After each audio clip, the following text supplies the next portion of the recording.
इस DSLR के lens को अच्छे से क्लीन कर सकते हैं। कैमरे के लेंस और बॉडी को साफ़ करते वक्त हमें किन किन बातों का ध्यान रखना चाहिए, क्या करना चाहिए और क्या नहीं, वह सब हम इसी वीडियो में डिस्कस करेंगे। तो चलिए फ्रेंड्स, शुरू करते हैं। जब भी हम आउटडोर में कोई भी फ़ोटोग्राफी करते हैं तो उसकी वजह से कैमरे के लेंस के ऊपर यहाँ पर डस्ट आ जाती है, जिसकी वजह से फ़ोटोग्राफी में दिक्कत हो सकती है और इसके हिस्से में भी डस्ट आ जाती है। तो हमें इसे बहुत ही आसानी से साफ़ कर सकते हैं। तो इसके लिए हमारे पास ये किट है जो अमेज़ॉन से आसानी से आपको मिल जाएगी। तो आइए जानते हैं इस किट में क्या क्या होता है। तो सबसे पहले आता है ये ब्लोअर, जो कि इस यहाँ पर डस्ट वगैरह होती है जहाँ भी, तो उस डस्ट को हटाने के लिए इसे यूज़ किया जाता है। क्योंकि हम सीधा इस माइक्रोफाइबर क्लॉथ के साथ हम अपने DSLR लेंस के क्लीन नहीं कर सकते, क्योंकि अगर हम क्लीन करेंगे तो उसके ऊपर छोटे छोटे डस्ट के पार्ट होते हैं, जिसकी वजह से उस पर स्क्रैचेस आ जा सकते हैं जी। अगर हम इसको सीधा इसके ऊपर ऐसे घसेंगे तो इसके ऊपर जो भी छोटे छोटे कण होंगे मिट्टी के, डस्ट के, तो वो स्क्रैच आ जाएंगे, तो वो आसानी से बाद में रिमूव भी नहीं होंगे। तो इसलिए हमें इसे बहुत ही सावधानी से साफ़ करना पड़ता है। और अब हम जानेंगे, और इसके अलावा हमें किट में ये भी उपलब्ध होता है। इससे हम जो अपने DSLR लेंस की बॉडी है उसके जो यहाँ पर पार्ट हैं, अंदर छोटे छोटे पार्ट होते हैं, उसे हम आसानी से साफ़ कर सकते हैं। तो इसके बाद आता है ये क्लीनिंग सॉल्यूशन। इसकी मदद से हम अपने DSLR लेंस की जो डिस्प्ले होती है, डिस्प्ले को हम आसानी से साफ़ कर सकते हैं, और इसके लेंस के ऊपर भी हम इसको यूज़ कर सकते हैं। इसके बाद हमारे पास ये जो ब्रश आ जाता है, इससे हम अपने कैमरे की बॉडी को आसानी से साफ़ कर सकते हैं, जो यहाँ पर डस्ट वगैरह होती है, इसके लिए ये यूज़ किया जाता है। तो इसके बाद हमारे पास ये आता है लेंस को साफ़ करने के लिए जो ब्रश है, इसकी मदद से हम अपने कैमरा के लेंस के ऊपरी भाग को साफ़ करते हैं, और ये इधर इसकी मदद से हम डस्ट वगैरह हटा सकते हैं। तो आइए देखते हैं हम कैसे इन सब चीज़ों को यूज़ कर अपने DSLR लेंस की लाइफ को और बढ़ा सकते हैं और इसे साफ़ कर सकते हैं। तो चलिए अब हम इसे शुरू करते हैं। तो जब भी हमें जो DSLR लेंस को साफ़ करना है तो हमें कुछ बातों का ख़ास तौर पर ध्यान रखना है। अगर यहाँ पर कहीं भी डस्ट है तो हमें आउटडोर कहीं भी इसे ओपन में साफ़ नहीं करने लग जाना, क्योंकि जो डस्ट होती है वो बाहर, और भी डस्ट होती है वो ऊपर इसके आ जा सकती है, जिसकी वजह से हम जब इसको इस क्लॉथ के साथ साफ़ करेंगे तो जो डस्ट होगी वो स्क्रैचेस छोड़ देगी थोड़े थोड़े। तो इसकी वजह से हमारा लेंस जो है उसकी जो ऊपरली प्रोटेक्शन होती है वो पूरी ख़राब हो सकती है। तो इसे हमें ठीक रखने के लिए तो सबसे पहले तो हमें इस ब्लोअर का यूज़ करना चाहिए। जो ये ऊपर डस्ट होती है, जो छोटी छोटी डस्ट होती है जो हमें दिखाई दे रही है, तो इसके लिए हमें इसे यूज़ करना चाहिए। सबसे पहले हम इसे यूज़ करेंगे। इसको आप नीचे की तरफ कर आप एयर के प्रेशर से जो भी ऊपर डस्ट है वो सारी की सारी नीचे आ जाएगी।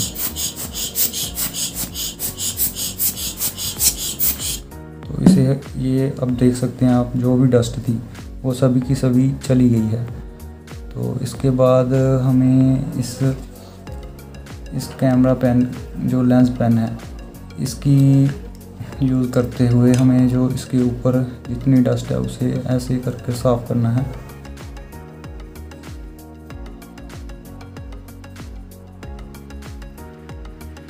इसे बिल्कुल धीरे धीरे हमें साफ़ करना होगा, ताकि जो ऊपर धूल के कण हैं वो कहीं कैमरे की प्रोटेक्शन को ज़रा सा भी डैमेज ना कर पाए।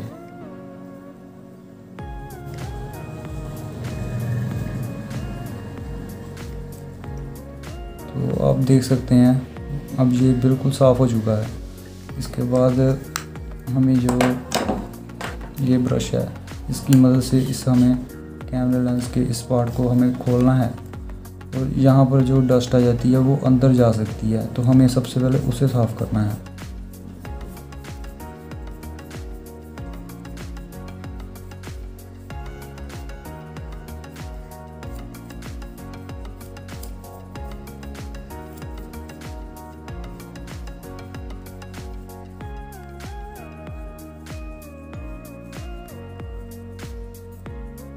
तो अब आप देख सकते हैं ये अच्छे से क्लीन हो चुका है, इसके ऊपर ज़रा सी भी डस्ट नहीं है। तो इसके बाद आपको ये ध्यान रखना है कि यहाँ कहीं पर भी आपको किसी भी क्लच के साथ साफ़ नहीं करना है, जो ये डैमेज हो सकता है इस पार्ट पर। तो इसे आपको बिल्कुल भी साफ़ नहीं करना है, ये क्लीन ही होता है क्योंकि ये बाहर नहीं रहता, ये कैमरे से अटैच रहता है ये पार्ट। और जब हम इसको यूज़ करते तो हम इसको कवर कर रखते हैं, तो इसकी वजह से यहाँ पर डस्ट बहुत कम आने के चांस होते हैं। तो जो अंदर डस्ट है उसे हम इस ब्लोअर की मदद से हमें ऐसे कर सारी डस्ट बाहर आ जाएगी। तो ये लेंस अब बिल्कुल साफ़ हो चुका है। तो लेंस साफ़ करते समय हमें ज़्यादातर यही ध्यान रखना है कि जब भी ऊपर डस्ट है तो कभी भी हमें इसे इस माइक्रोफाइबर क्लच के साथ साफ़ नहीं करना है। और ये क्लीनिंग सॉल्यूशन है, आप जब भी आपके थंब प्रिंट ऊपर आ जाएंगे लेंस के ऊपर किसी भी वजह से, तो इसे तभी यूज़ करना है ताकि हम उसे साफ़ कर सकें। तो ज़्यादातर चांसेस में हमें थोड़ी थोड़ी डस्ट देखने को मिलती है, तो उसकी वजह से कुछ ख़ास जो फ़ोटो पर इफेक्ट पड़ता नहीं है। लेकिन अगर हाँ जेकर थंब वगैरह आ जाते हैं तो उसकी वजह से हमें जो फ़ोटो की क्वालिटी है उसमें थोड़ी कमी महसूस हो सकती है। तो हमें इसे अच्छे से साफ़ कर लेना है। इसके बाद हमें इसे क्लोज़ कर देना है और हम इसे कवर कर रख सकते हैं। इसके अलावा जो लेंस का प्रोटेक्शन करने के लिए हमें और भी मार्केट में कई तरह के प्रोटेक्शन है जो वो मिल जाते हैं। ये यूवी फ़िल्टर है, हम इसे अपने कैमरे के लेंस के ऊपर अप्लाई कर इसकी जो सेफ्टी है उसको बढ़ा सकते हैं। तो इसका भी काफ़ी यूज़ है। तो ये भी अच्छी चीज़ है, आपको अमेज़ॉन या किसी भी ऑनलाइन मार्केट या ऑफलाइन मार्केट में उपलब्ध है, तो आप इसे ले सकते हैं। उसके बाद हम देखेंगे कि कैमरे की जो बॉडी है हम उसे कैसे साफ़ कर सकते हैं। तो इसे साफ़ करने के लिए सबसे पहले तो हमें इस रोलर की मदद से हमें जो भी यहाँ पर इनर पार्ट पर जो ये सेंसर है मिरर है इस पर जो डस्ट है उसे निकालना है। तो इसे हम सिंपली ऐसे निकाल सकते हैं, हमें इसे ऊपर की तरफ कर देना है ऐसे, तो जो भी डस्ट होगी वो आसानी से बाहर आ जाएगी। एक्चुअली होता क्या है, जब कैमरा चलता है तो ये जो लेंस होते हैं, कैमरा होते हैं, मिरर होते हैं, तो ये आसानी से वो ऑटोमेटिकली क्लीन कर देता है। लेकिन अगर नहीं हो पाते हैं तो हम इसकी मदद से हम आसानी से इसे क्लीन कर सकते हैं। तो इसके बाद हमारे पास जो ये ब्रश है, हम इसकी मदद से हम जो भी डस्ट है यहाँ पर सभी को क्लीन कर सकते हैं आसानी से।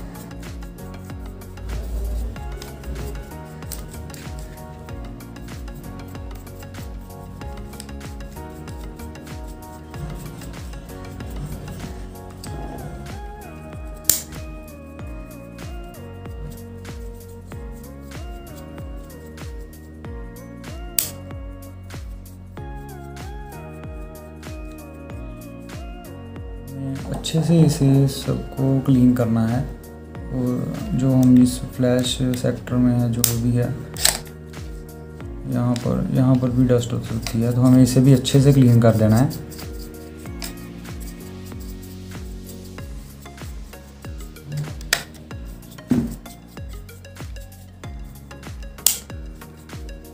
और हाँ, क्लीन करते हमें ये ध्यान रखना होगा कि यहाँ पर कहीं भी हमें ब्रश या कोई भी क्लच का कभी भी यूज़ नहीं करना है, जिसकी वजह से ये डैमेज हो सकता है।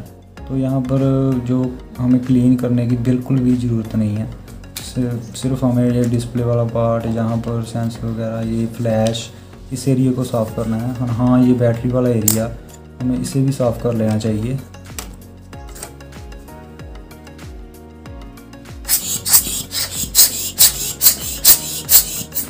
इसे नीचे की ओर कर हमें इसे रोलर को पुश करना है ताकि जो भी डस्ट है वो सीधी बाहर आ सके। और हाँ, हमें ये भी ख़ास तौर पर ध्यान रखना है, कभी भी हम अपनी मुंह से हमें इसके अंदर फूंक नहीं मारनी है। तो मतलब जो भी पानी वगैरह वो अंदर जा सकता है, जिसकी वजह से ये अंदर वाला पार्ट डैमेज हो सकता है। हमें सिर्फ ब्लोअर की मदद से, इसकी मदद से ही हमें इसे साफ़ करना है। तो आप देख सकते हैं जब ये भी पूरा क्लीन हो चुका है तो हमें इस सब क्लॉथ की मदद से हमें जो डिस्प्ले वाला पार्ट है इसको साफ़ कर लेना है। तो आप देख सकते हैं ये डिस्प्ले वाला पार्ट भी बिल्कुल साफ़ हो जाएगा। अगर ये नहीं साफ़ होता है अच्छे से तो आप इसकी मदद से, जो क्लीनिंग सॉल्यूशन है, तो इसकी मदद से आप इसे साफ़ कर सकते हैं। तो ज़्यादातर मैं रिकमेंड नहीं करूँगा, क्योंकि इस पार्ट से हमें जो ये लेंस के ऊपर प्रोटेक्शन होती है वो डैमेज हो सकती है, तो इसे हमें अवॉइड करना ही अच्छा है। लेकिन अगर बाई चांस थंब वगैरह या से थंब वगैरह ऊपर आ जाते हैं तो उसके लिए हम इसे यूज़ कर सकते हैं। अदरवाइज़ इस रोलर की मदद से और इस लेंस पेन की मदद से हम इसकी मदद से ही इसे साफ़ कर सकते हैं। तो ये एक बढ़िया टेक्निक है जिससे हम आसानी से इसे साफ़ कर सकते हैं। और आमतौर पर हमें महीने में 2 बार तो हमें, अगर हमारा कैमरा यूज़ होता है तो उसे साफ़ ज़रूर करना चाहिए। लेकिन अगर डेली यूज़ करते हैं हम तो डस्ट के अकॉर्डिंग, अगर डस्ट आ रही है तो हमें ज़रूर क्लीन करना चाहिए। अदरवाइज़ 2-3 बार तो महीने में करना चाहिए। इससे हमारे कैमरा लेंस की जो लाइफ है वो बढ़ जाती है। तो आखिर में जो ये स्टिक्स हैं, हम इसकी मदद से बॉडी और लेंस में जो कोनों में जो भी डस्ट होती है हम उसे आसानी से साफ़ कर सकते हैं। तो हम इसकी मदद से हम इस जो कैमरे के इधर जो डस्ट होती है यहाँ पर, हम इसे साफ़ कर सकते हैं आसानी से।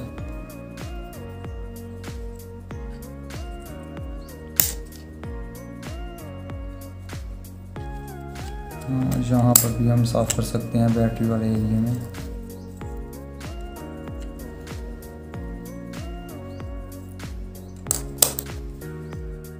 अब ये बिल्कुल पूरी तरह से क्लीन हो चुका है। तो गाइस, जो ये सारी किट है, हम इसकी मदद से हम आसानी से जो अपने कैमरा लेंस को साफ़ कर सकते हैं और इसकी लाइफ को बढ़ा सकते हैं। तो अगर आपको वीडियो पसंद आई तो शेयर करें, लाइक करें, कमेंट करें।